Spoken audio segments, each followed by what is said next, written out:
The Black First Land First movement has come under fire after its spokesperson, Lindsay was reported to have celebrated the deaths of learners in the Hoërskool Driehoek tragedy online. Political parties and organizations, including the DA, COPE and the Ahmed Kathrada Foundation, expressed their displeasure over the sentiments, labeling them racist. The DA is petitioning that the party be kicked off the voters' roll.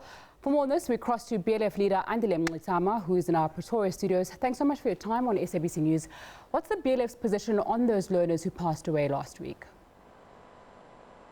No, Black First Land First, firstly, is a movement which abhors violence, and the whole thing has been thrown completely out of context and proportion by the irrelevant and racist Democratic Alliance.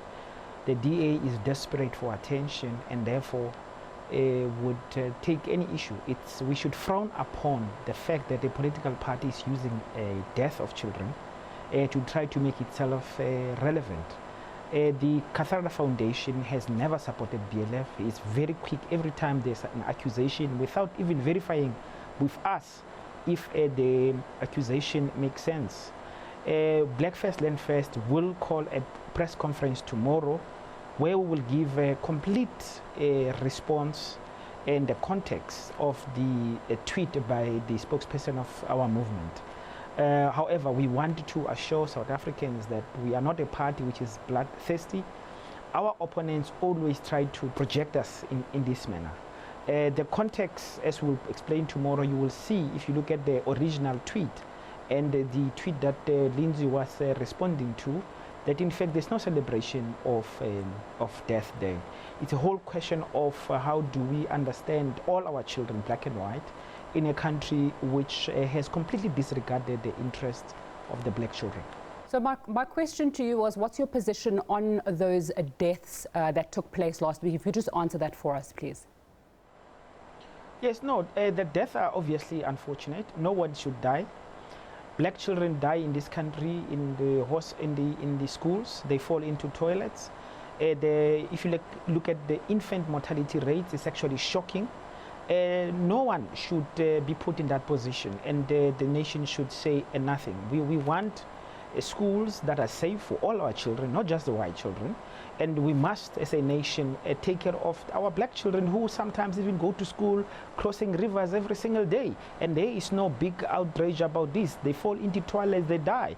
There's no big outrage about this.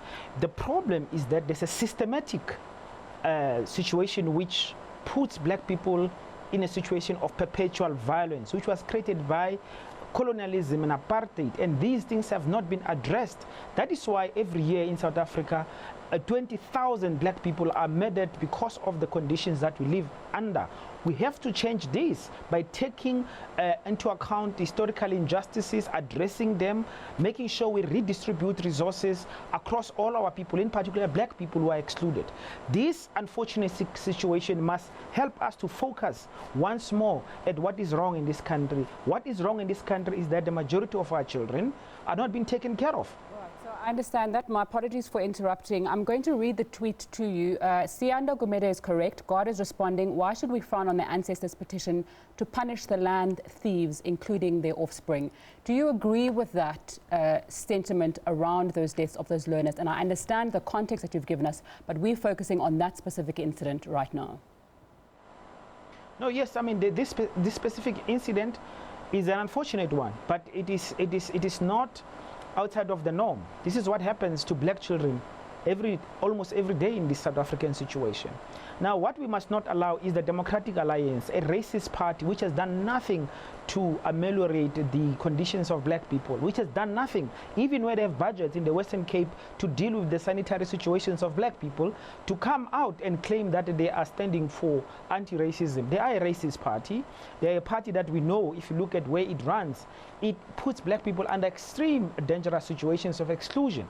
So we must not allow opportunities such as those to take advantage of a tragedy such as the one that has happened. What we are saying as Black First Land First is that let us look at this incident to focus our attention at how systematically the majority of black children who go to school find themselves in trouble, and often they actually die with no one raising a voice at all. You've called the DA irrelevant. Many would say that you are irrelevant and the campaigns that you've run are nothing except for making noise and don't actually get things done.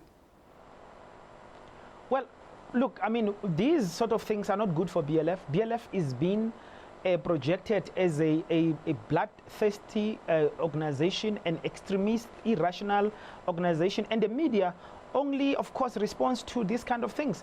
Saturday, Black First Land First opened a case of racism against Agrizi, who we all know, the Agrizi who went before the commission, the Zondo Commission. We all know what he said about black people.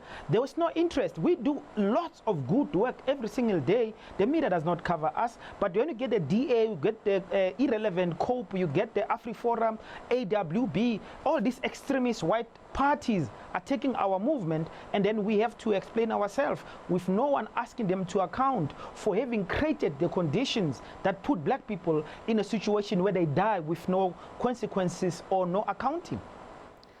Just before we wrap up, political party funding is quite an issue. I know you've spoken about the other political parties. You're looking to be put into parliament next year.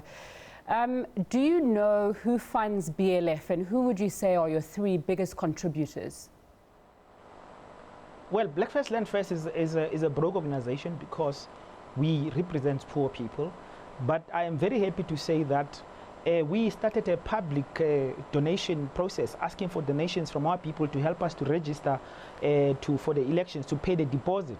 I'm very happy to say that we have secured from these public donations, and we'll make this information available.